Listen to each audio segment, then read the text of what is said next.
How did I meet Richard? My son Theo had just got a gig there straight out of school. He was working, not for Richard, but he was working for the previs team for Lord of the Rings. So he was one of a whole number of young artists. And as a result of that, I was down there at Wētā a few times.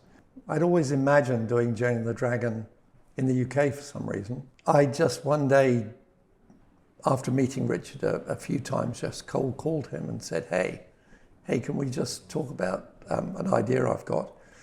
And what happened was, it turns out that Richard and Tanya loved, and had always loved, children's television.